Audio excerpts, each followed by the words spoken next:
Well, hello, my friend. So glad you joined us again today. I want to look into the book of Ezekiel, chapter number 37. I just read this recently, and it's a very familiar passage to some of you that are familiar with the Bible and Ezekiel's prophecies, but it's really entitled The Dry Bones, or the Valley of Dry Bones. And can you imagine this vision? Of course, it's a vision, but can you imagine this valley with nothing but bones in it? Obviously, there must have been a war or a battle that they just made a common grave, and all of these bones were piled up in there. But the Lord asked Ezekiel a question: do you think these bones could live? And of course, Ezekiel's response, Lord, you know. And the picture that we have here, of course, in the context is God has given Ezekiel a vision of what Israel is like.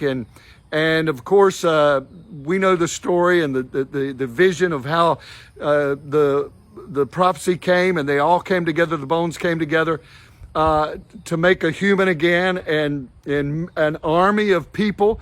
But then the breath of God, the wind of God breathed on them that brought life. They looked human after the prophecy, but it took the breath of God for life to come into those bones.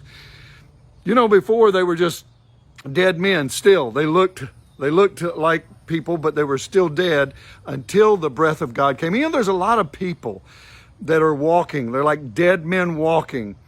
They look like humans. They look like people. They look like they have life, but they don't have the breath of God. You see, we don't really have life until we have the breath of God in us, until we have the presence of God in us. Because Jesus said, remember, I've come that you might have life and have it more abundantly.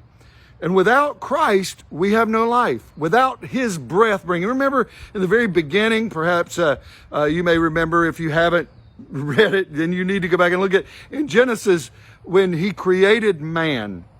You see, he had man, he had the image of man, he had the form of man, but until he breathed into him, there was no life.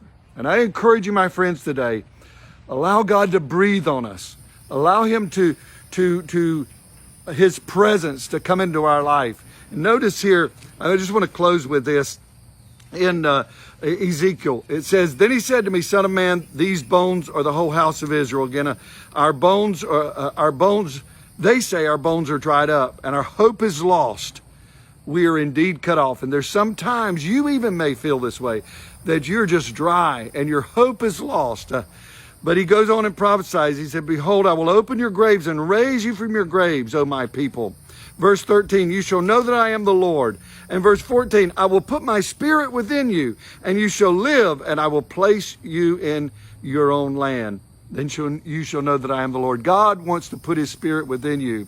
He wants to show you that he is God. And I encourage you, perhaps that you've been serving the Lord a long time, but you're just going through a dry place.